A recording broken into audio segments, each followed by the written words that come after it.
Alors, correction du dossier d'exercice que vous avez reçu en même temps que le fichier exercice. Donc ici, c'est le dossier. D'accord? Alors, donc ouvrez ça, allez voir et corrigeons ensemble. Je vous ai envoyé en fait des exercices liés à des documents que vous trouviez en ligne. Alors, le premier document, c'est un article.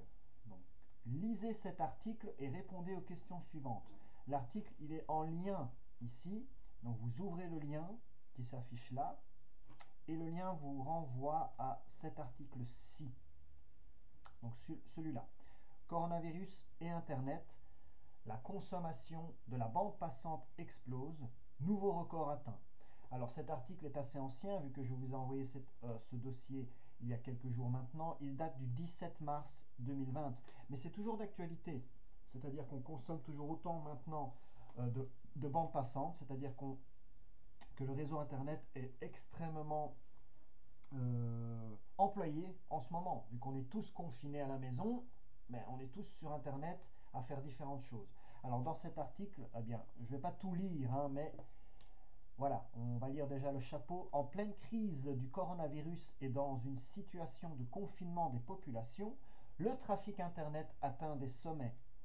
Plus que le télétravail ou l'éducation à domicile, ce sont les loisirs qui font exploser les compteurs.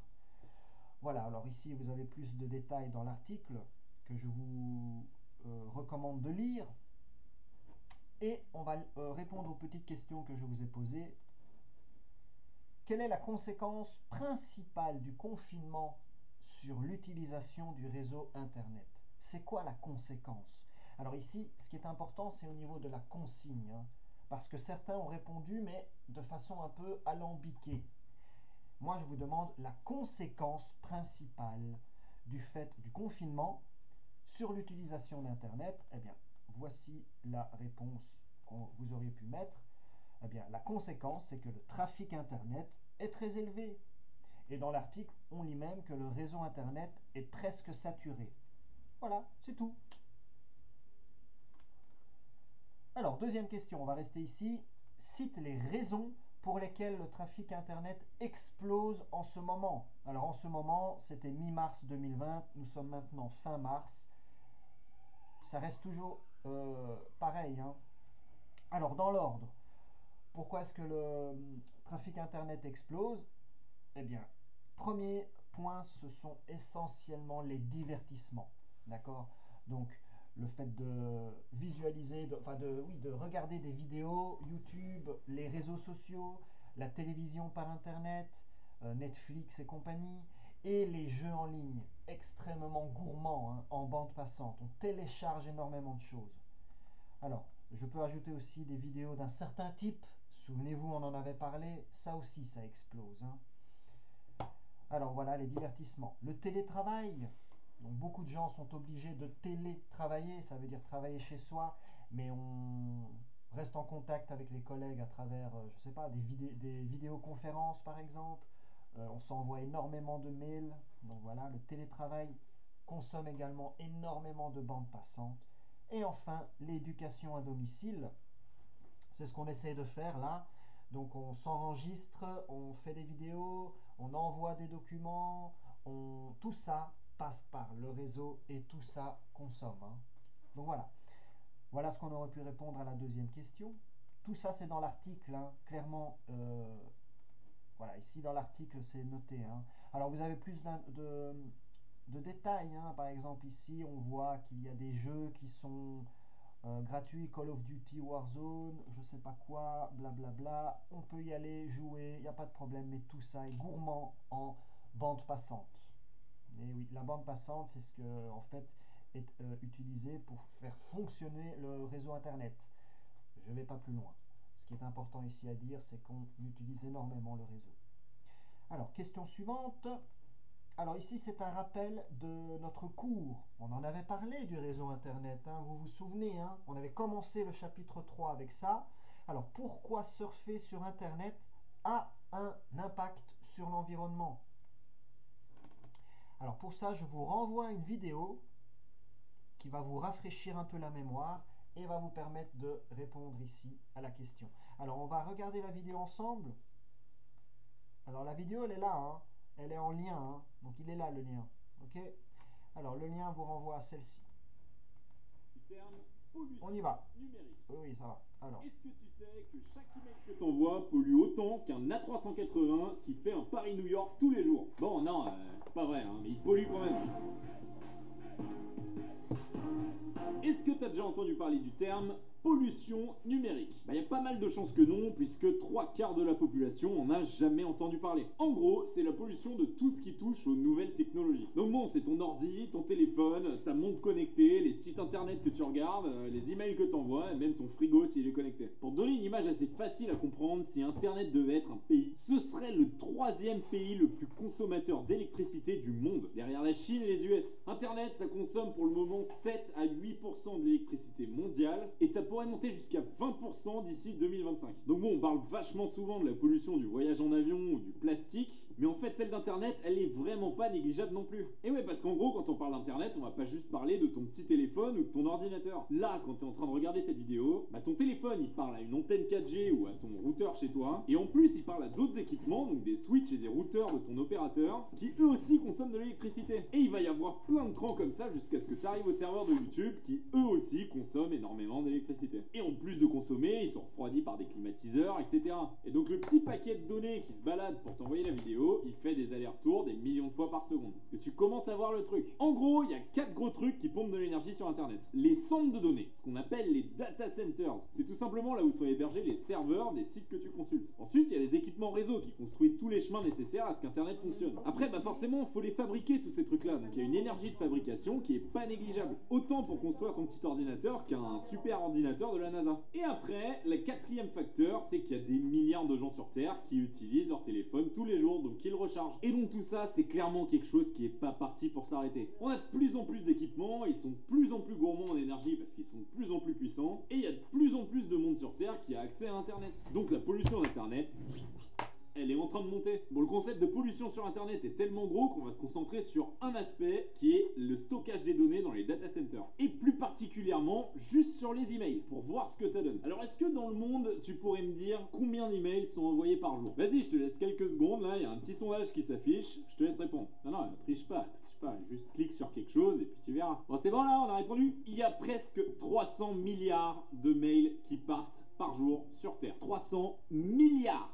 Ça fait 50 par personne sur Terre. Sachant que sur Terre, il n'y a que 55% des gens qui ont Internet, donc ça fait quasiment 120 mails par personne par jour sur Terre. Et donc faut pas se leurrer, la majorité de tout ça, c'est des emails qui sont du spam et que personne n'ira jamais. Et ce dont on se rend pas souvent compte, c'est qu'en fait un email, quand il est stocké, il consomme de l'énergie. Un mail, ça produit l'équivalent de 10 grammes de CO2 par an. Bah ouais, tout simplement parce qu'il prend de la place sur un disque dur d'un serveur qui consomme de l'électricité. Et en général, c'est même pas sur un seul serveur d'ailleurs. Par exemple, sur Gmail, il stocke les mails sur jusqu'à 7 serveurs différents pour jamais les perdre si jamais il y a des serveurs qui crament. Donc sachant qu'en gros, un voyage Paris-Marseille en voiture va consommer en moyenne 100 kg de CO2, il suffit de stocker 10 000 mails sur ta boîte mail pendant un an pour polluer l'équivalent de ça. Alors déjà de 1, tu vas regarder combien il y a de mails que tu regardes jamais sur ta boîte actuellement, et de 2, tu vas t'imaginer ce que ça veut dire 300 milliards de mails par jour, en nombre de kilos de CO2 dans l'atmosphère. Et là on parle que des mails, mais on pourrait aborder les Netflix, les YouTube et les Google, qui stockent une masse de données monstrueuse et donc énormément de serveurs, et donc qui polluent beaucoup. Mais ça pour toi, c'est vachement plus dur d'avoir un impact. Par exemple, cette vidéo-là, elle prend de la place sur un serveur, toi tu la consommes, mais tu peux pas la supprimer. Alors que les mails que tu liras jamais de ta vie, tu peux faire quelque chose. Déjà, la première chose à faire, c'est de pas oublier de décocher la petite case qui t'inscrit à des newsletters quand tu t'inscris sur des sites. Parce que bon, déjà, la planète s'en portera mieux, mais sûrement toi aussi. Et si ta boîte mail est déjà un cas plus ou moins désespéré, il y a des solutions possibles. Je me suis fait approcher par une boîte qui s'appelle CleanFox pour cette vidéo, et c'est eux qui m'ont fourni la majorité des informations. Et donc c'est une appli qui te permet de scanner tes emails pour te désabonner de toutes les newsletters dont t'as pas besoin. Donc si tu veux savoir comment ils peuvent faire pour t'aider à réduire l'impact écologique de ta boîte mail, check la description. C'est pas une vidéo sponsorisée, ils m'ont fourni les informations et je trouve la cause assez sympa. Donc si t'as aimé cette vidéo, n'hésite pas à la... Voilà. Alors, hop, on revient à l'exercice et voici la réponse qu'on pourrait indiquer. Alors, il y avait deux grandes causes en fait de l'impact d'Internet sur l'environnement. La première grande cause, c'est ce que vous venez d'entendre. Ok, donc le trafic Internet envoi de photos, d'emails, visionnage de vidéos, etc., fonctionne grâce au centre de données qui consomme énormément d'électricité et donc d'énergie. Cette consommation a un impact sur l'environnement car produire de l'électricité pollue. Voilà une réponse. Et on va passer à la deuxième partie. Alors cette deuxième partie de réponse, elle était dans le cours en fait. Mais je vais vous envoyer vous faire entendre une vidéo qui vous l'explique très clairement en très peu de temps. Donc Internet pollue, pourquoi? La consommation d'énergie des centres de données. Et la deuxième raison, elle est là. On en avait parlé au cours, je vous laisse. Toutes les technologies numériques ont un impact très fort sur l'environnement.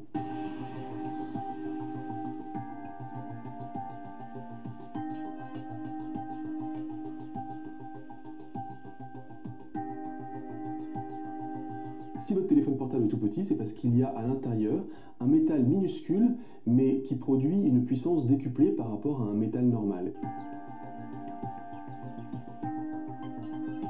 Cette roche, elle contient une infime dose de métaux rares, donc il va falloir séparer le métal rare de la roche. Il va falloir des solvants chimiques, et ces solvants chimiques ensuite ils vont être souvent rejetés dans la nature, parce qu'en Chine, les réglementations environnementales et le respect des normes environnementales sont infiniment moins stricts.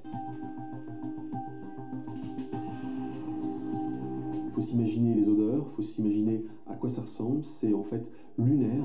Tout autour, eh bien, vous avez des riverains qui vivent par centaines, par milliers, dans ce qu'on appelle des villages du cancer, puisqu'en fait les gens meurent les uns après les autres de cancer, et on peut supposer que c'est du fait de ce qu'ils boivent, respirent et mangent issus de ces lacs de rejets toxiques.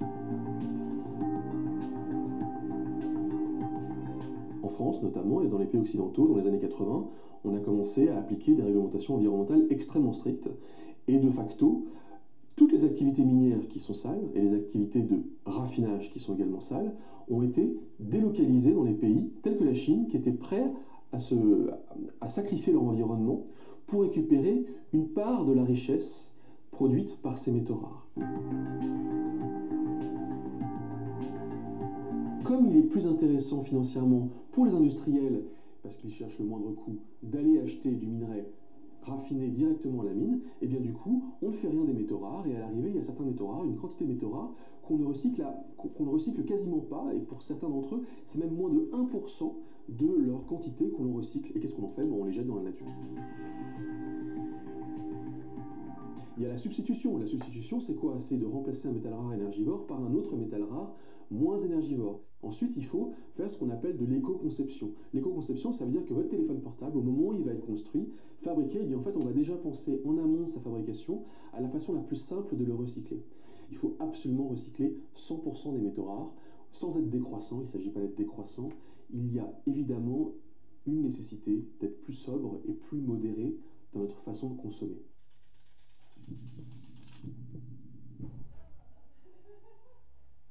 Toutes les technologies numériques ont...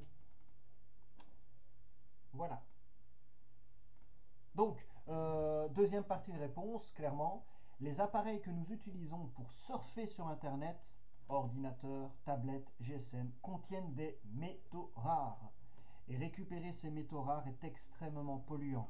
Et donc, ça a un impact sur l'environnement. Voilà, alors on termine. Rappel général, de quelle source d'énergie Internet a besoin pour fonctionner? Eh bien, la source d'énergie la plus répandue pour créer de l'électricité de nos jours sont les énergies fossiles, le charbon, le gaz et le pétrole. Et de quelle source d'énergie a-t-on besoin pour créer de l'électricité? Alors ça, c'est une question générale, hein. On répète ce qu'on a mis à la question précédente, ce sont les énergies fossiles, donc on utilise du pétrole, du gaz, du charbon pour créer de l'électricité. On utilise également le nucléaire, okay, la fission nucléaire, et les énergies renouvelables, énergie hydraulique, éolienne et solaire. Donc ici vous avez l'ensemble des énergies qui sont utilisées pour créer de l'électricité. Évidemment la majorité, grande majorité, ce sont les fossiles, hein. Je vous renvoie au graphique que vous avez vu dans l'évaluation par rapport à cette question. Voilà.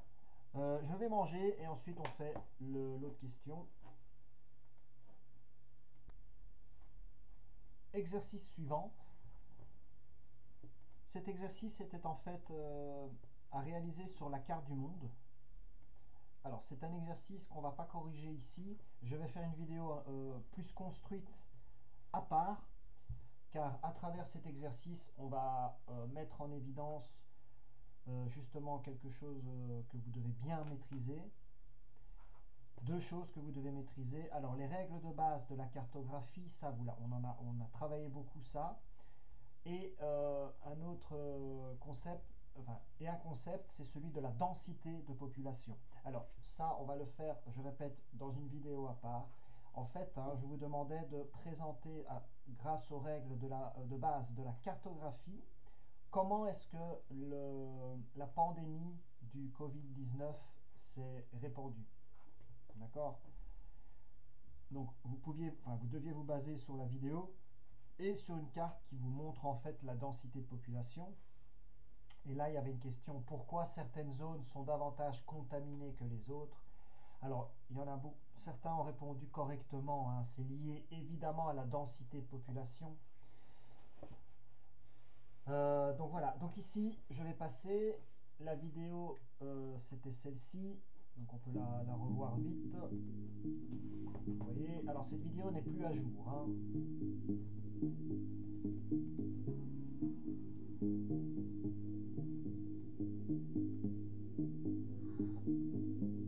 Alors ici, le nombre que vous voyez augmenter, c'est pas le nombre de morts, hein, c'est le nombre de personnes qui ont le virus, ceux qu'on a dépistés.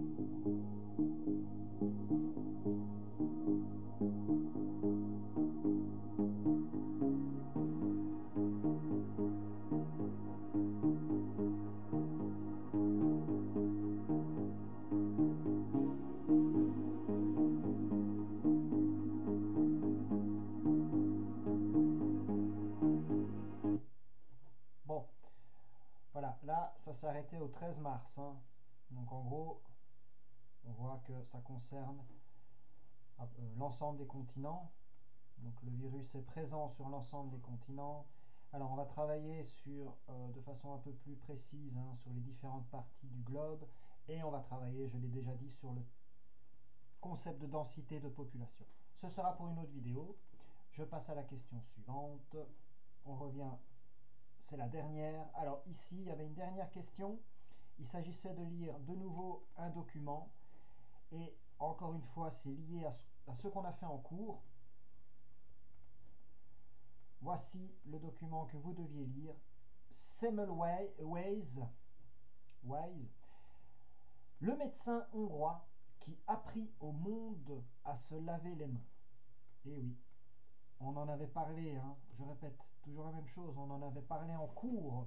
Donc ça, c'est lié, souvenez-vous, hein, à l'exercice qu'on a fait hier. C'était lié aux mesures d'hygiène qui permettent justement à la démographie européenne d'augmenter au 19e. Alors, les réponses aux questions sont dans le texte ici, hein, d'accord? Je ne vais pas à chaque fois retourner dans le texte. Vous avez le lien, lisez cet article à votre aise, et grâce à ça, vous répondez aux questions. Alors, on y va, je vais direct aux réponses. Alors, lisez le document suivant et répondez aux questions suivantes. Alors, quelle est la source de ce document? Qui est l'auteur? De quand date ce document? Eh bien voilà, il suffit de regarder. C'est un certain Joël Le Pavou, c'est sûrement un surnom. C'est un article qui est publié sur le site slate.fr le 10 mars 2020. Ok. Alors, dans cet article, on parle de ce fameux docteur Semmelweis. D'où est-il originaire? Hongrie. À quelle période de l'histoire a-t-il vécu? Il a vécu à l'époque contemporaine, et dans l'article on vous indique bien qu'il est décédé en 1865. C'est la révolution industrielle, hein. Hygiène, révolution industrielle, il était en plein dedans, et il a joué un rôle important. Pourquoi? Alors quel est le sujet principal de cet article? Eh bien l'article parle de ce docteur, donc le sujet porte sur l'histoire importante et tragique. Vous le voyez dans l'article, pourquoi c'est tragique ce qui lui est arrivé à ce docteur. Donc l'histoire importante et tragique du docteur obstétricien Semmelweis. Un obstétricien, c'est quelqu'un qui s'occupe des femmes enceintes et des accouchements. D'accord? Voilà de quoi, enfin, c'était sa spécialité, si vous voulez, à ce médecin. Alors, quelle est sa principale découverte? Alors, dans l'article, on vous le dit, il a mis en évidence l'importance de l'hygiène et surtout de l'hygiène des mains après la dissection d'un cadavre avant d'effectuer un accouchement. Donc c'est lui le premier qui a préconisé de se laver les mains avant de faire un accouchement. Ce qui se passait, c'est que les médecins passaient s'entraîner sur des cadavres, passez-moi l'expression, mais voilà, ils travaillaient sur des cadavres et ensuite, sans se laver les mains, allaient s'occuper d'accouchement. Vous imaginez bien les pathogènes qu'il y avait sur les mains infectaient les femmes en couche et augmentaient énormément la mortalité de ces femmes. Alors ici, c'est là où ça devient tragique. Pourquoi a-t-il été aussi méprisé? Ça veut dire qu'on ne l'a pas respecté. Pourquoi? Dans le texte, on vous le dit, il fut le seul à défendre ses découvertes et cela allait à l'encontre des pratiques de l'ensemble des médecins de l'époque. Effectivement, les médecins de l'époque ne le croyaient pas. Ils pensaient que les infections étaient dans l'air. En fait, on n'avait pas encore découvert ce qu'était un microbe. Ça va arriver juste après, avec le célèbre Pasteur, qui est lui un autre médecin, chercheur. Mais ici, voilà, les médecins vont le mépriser. Personne ne l'a soutenu et il a été, à la fin de sa vie, il avait 40 ans, un peu plus de 40 ans, il a été interné dans un hôpital psychiatrique. Voilà jusqu'où ça a été. Alors, en quoi les travaux du docteur Semmelweis sont-ils aussi essentiels actuellement? Eh bien, vous le voyez tous les jours, l'importance de l'hygiène et de simples gestes comme celui de se laver les mains permet d'éviter la propagation des microbes et des virus. Voilà, je ne vais pas plus loin, je vous dis à bientôt et n'oubliez pas, lavez-vous les mains. A plus, au revoir.